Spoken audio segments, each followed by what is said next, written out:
Question number 5। Question 5 क्या कहता है उसको भी समझे।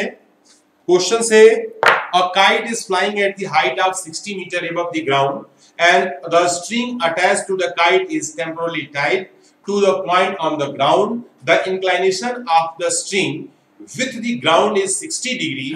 Find the length of the string assuming that there is no slack in a string. तो एक पतंग उड़ रही है और जो कि जिसकी हाइट जो है 60 मीटर दी गई है और वो एक जो है स्ट्रिंग से अटैच है।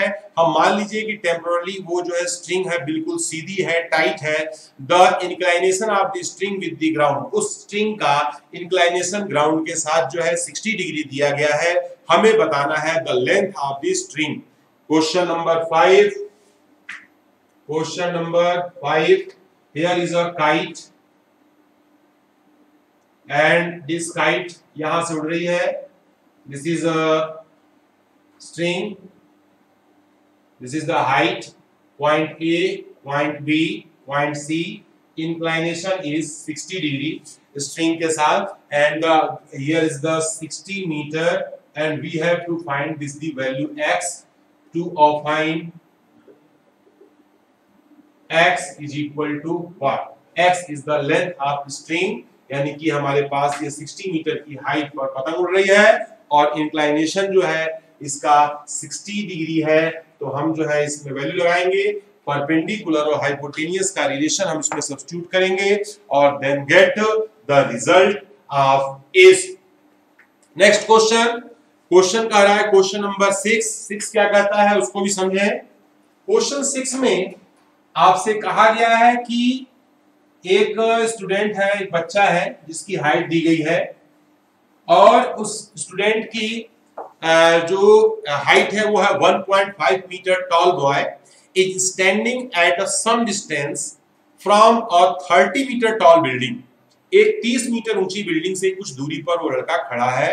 The angle of elevation from his eyes to the top of the building, उसकी आंख से बिल्डिंग के टॉप का एलिवेशन जो है 30 डिग्री होता है और जब वह बिल्डिंग की तरफ बढ़ता है तो उसका एलिवेशन 30 डिग्री से 60 डिग्री होता है।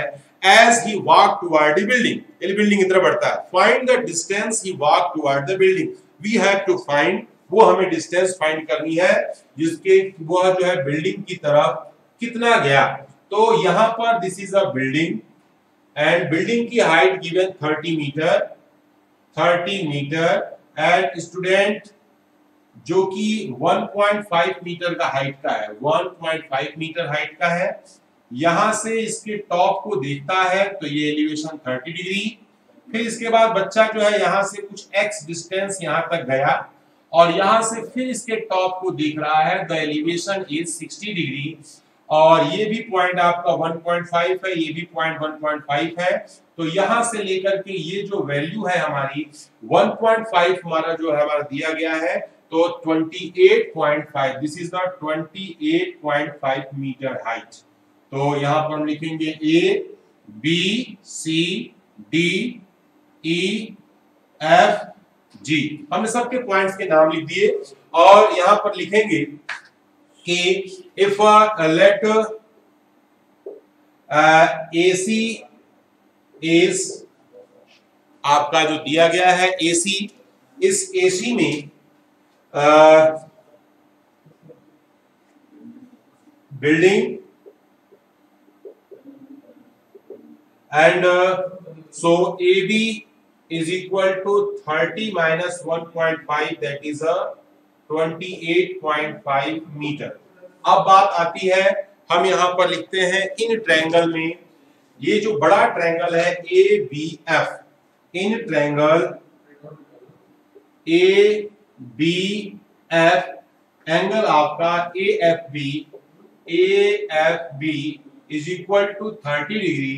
Here is the हमें चाहिए perpendicular upon base, so tan theta is equal to AB upon FB, so implies that tan 30 is equal to 28.5 by में FB।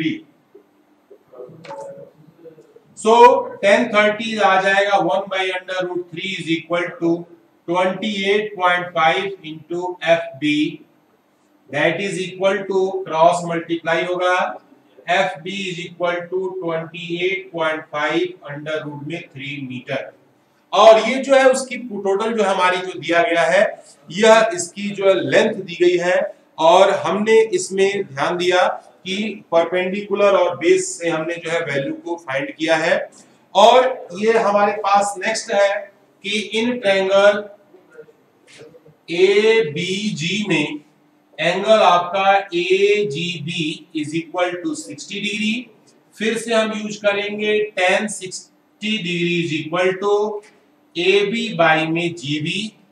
सो ए बी की वैल्यू 1060 की value are given under root में 3 equal to A B आपका 28.5 by में G B. So G B is equal to 28.5 by में under root 3।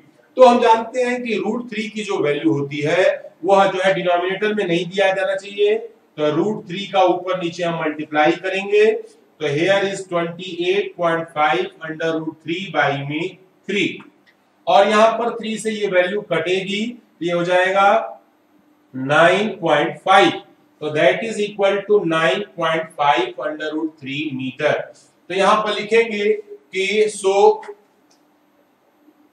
ED की जो distance है वो है F B minus G B के इक्वल है।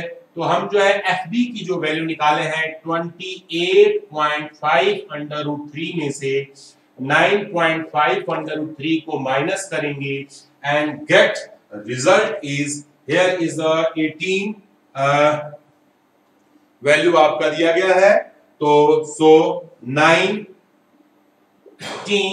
Under root 3 metre is your required answer. ये जो है हमारे पास उस बच्चे के द्वारा 19 अंडर रूट 3 मीटर बिल्डिंग की तरफ चलने पर उसका एंगल ऑफ एलिवेशन जो है 30 डिग्री से 60 डिग्री हो जाएगा। एक बार फिर से ध्यान से सुने, एक बच्चा जिसकी हाइट 1.5 मीटर है वह जो है एक 30 मीटर ऊंची बिल्डिंग के सामने खड़ा है और वहां से वो देखता है बिल्डिंग के टॉप को, तो एंगल ऑफ एलिवेशन उसे 30 डिग्री मिलता है। और जैसे ही वो बिल्डिंग की तरफ कुछ दूर बढ़ता है वह 30 डिग्री का एलिवेशन 60 डिग्री में कन्वर्ट हो जाता है।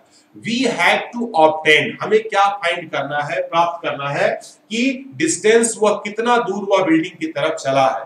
तो हमने सबसे पहले क्या काम किया, पहले ट्रायंगल में हमने पूरी लेंथ निकाली एफ बी 28.5, फिर उसके बाद दूसरे ट्रायंगल एजीबी में भी हमने जीबी की लेंथ निकाली 9.5 रूट 3, और बड़ी डिस्टेंस में से छोटी डिस्टेंस को माइनस कर दिया और हमारे पास वो जो है एक्चुअल लेंथ जो है हमारी आ गई।